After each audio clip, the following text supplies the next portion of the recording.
Evening everyone, it's Boxing Gossip here and I am joined by Jet from the live show. If you listen to the live show every Thursday, you'll have heard Jet call in several times. He's one of our regular callers. Jet, you've got your own channel as well. It's the Boxing Discussions channel. How are you finding life with your own YouTube channel so far? Yeah, it's alright. I've got some positive comments, mostly positive actually.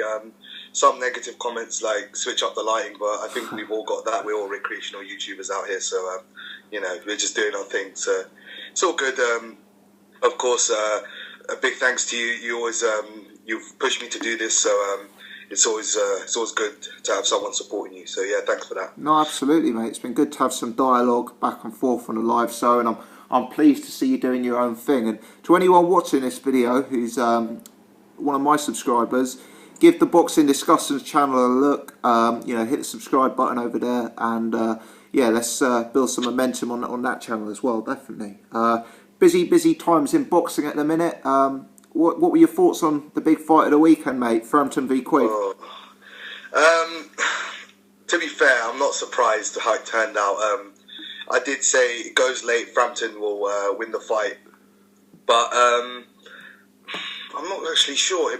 I mean, Quigg steps on the gas a couple of rounds earlier. That's Quigg's fight to lose.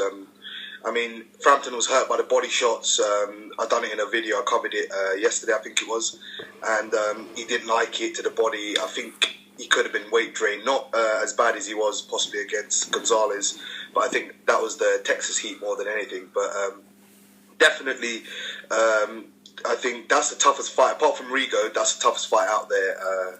Quigg and Frampton, second best in the division. I know he has two mandatories now, one against Shingo Wake for the IBF belt, one against Guillermo Rigondeaux, who's fighting Jazza Dickens in 2 weeks on the Derry Matthews Flanagan undercard, is it? Yeah,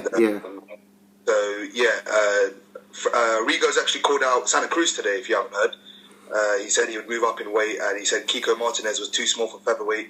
He would go up and he would beat Santa Cruz. What do you think about that? Mate, Rigo's just desperate for a fight, isn't he? I mean, the fact he's over here in the UK fighting on a Derry Matthews undercard tells you everything you need to know, which is that the guy is desperate for a fight. He's in his, I think he's 35 years old. Yeah. He's coming, clearly smaller guys, they peak earlier than bigger guys. I know Rigo's not had a lot of professional fights, but let's say it how it is. He's coming to the end of his career as a professional, He's not going to be the force he is today in 3 years' time. It's just not going to happen.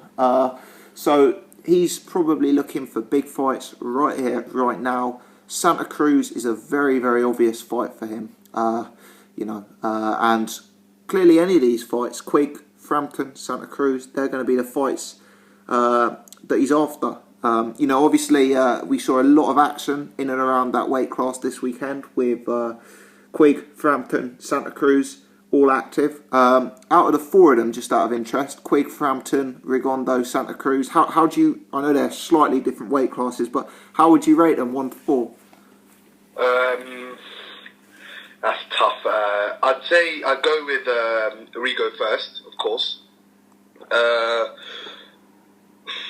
It's not going to be a popular pick, I know, but Santa Cruz second. Yeah. The way he neutralised Abner Mares, and even yesterday, was it the day before even, against Kiko Martinez, I think he threw 142 punches in the first round. Yeah. They both threw over 1,000 punches in 5 rounds. So it shows he's a high volume puncher, and he's a really solid operator, I think, at featherweight. I think he can at least compete and beat most of the contenders. Selby will give him a really good fight. I think Santa Cruz can beat Gary Russell Jr. I think he'll lose to Lomachenko though. So I put him 2 just because of that, and he's won 3 world titles in 3 different weight classes. Frampton third, Quigg fourth. Not on talent, but on pure achievement and skill as well. Quigg actually showed me that he has a lot more to offer. The way he was slipping Frampton's punches, a lot of head movement, a lot of lateral movement, upper body movement. He made Frampton look a bit silly at times there. So Yeah, Quigg could go on and do some really good things at featherweight. I wouldn't say at super bantamweight. I think unless Frampton has been talking about today, actually moving up in weight to face Santa Cruz, same with Rigo. So he could take 2-3 belts there if they become vacant. And I don't put him there out of spite or anything, or not that I think he's a good fighter, or even Frampton. I just think those the two above him are far superior in terms of achievement and overall skill. How do you see it out of the four? Yeah, do you know what? In terms of the rankings, I can't disagree. I think it's real tight though. Do you know what? If any of those four fighters fought one of the other four, I wouldn't pick a definite winner in either fight. Because, to be honest, Frampton beat Quigg. He beat him fair and square. He deserved to win. But, for my money, Quigg could very, very easily turn that fight around in a potential rematch. Quigg, for me, showed he had the tools to be very, very effective against Carl Frampton and to hurt Carl Frampton, but he got it tactically wrong. I think Quigg is becoming an underrated fighter off the back of that loss. For me, it was a very poor tactical performance, but Quigg showed a lot of promise in the fight. Santa Cruz, he's a very underrated fighter for me. He gets a lot of stick because of the opponents he's fought, and that is probably fair enough, but that shouldn't mean we ignore his achievements, and it shouldn't mean we ignore his skill sets. And the size of the guy, the way he uses his size, and the punching output he has is crazy. It's absolutely crazy. I mean, in the Santa Cruz Rigondeaux fight, I'm guessing 99% of people pick Rigondeaux. And I'm not saying that I'm picking Santa Cruz to beat Rigondeaux. I need to have a long think about it. But what I would say, Rigondeaux is a small, ageing technician who gets by on low volume, high quality, whereas Santa Cruz is a young, powerful, hugely high output bully. And I'm not sure whether Rigo and his quality would necessarily be enough against a much bigger, rangier guy who's going to throw that many punches each round. Yeah, I agree with you. Actually, to be fair, I think the sheer busy style and aggression could win the fight for Santa Cruz. Not that again, as you just pointed out, I wouldn't pick Santa Cruz over him at this point. I think definitely I would have to have a long, hard think about it. But definitely that busy style is a nightmare for technicians at times. We saw how in the first Floyd Mayweather fight, Mayweather was under all sorts of pressure, and Maidana just pressured him to the hills, and he just didn't like it. And some people even scored it a draw. So that busy style does work in favour of the judges, one, and the fans too. So I definitely agree with your point of view there. Definitely, man. Yeah, and Rigondeaux, I know he's a defensive wizard and stuff, but it's not impossible to hurt him. I mean, I know the guy he fought, Amagassa. Yeah. He's fighting Josh Warrington next, interestingly. Yeah. But I know that guy was a much bigger man. But, as much as he was a bigger man, so is Leo Santa Cruz. So is Scott Quigg. And that Amagassa was able to get to Rigondeaux at times and hurt him, physically. As Rigondeaux gets older, as he maybe fights guys who are classier than Amagassa, but with that size difference, is it impossible to assume that, I think it's very possible that a guy like Scott Quigg or that a guy like Leo Santa Cruz could actually hurt Rigondeaux in there. Yeah, definitely. I find it interesting also that Rigo's calling out Santa Cruz. He's been doing it for a while, to be fair, but he hasn't spoken about Lomachenko since the talks have broken down with Top Rank.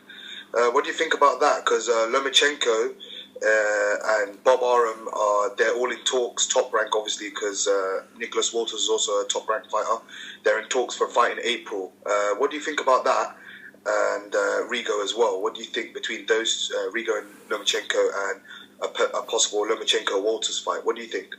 When you've got very, very good technicians and very good amateur fighters, I typically break them down into two categories. You've got the Floyd Mayweathers and the Rigondeaux, who are low volume, maybe counter punchers, definitely technicians, maybe low, as I say, low volume, real high caliber punches, right?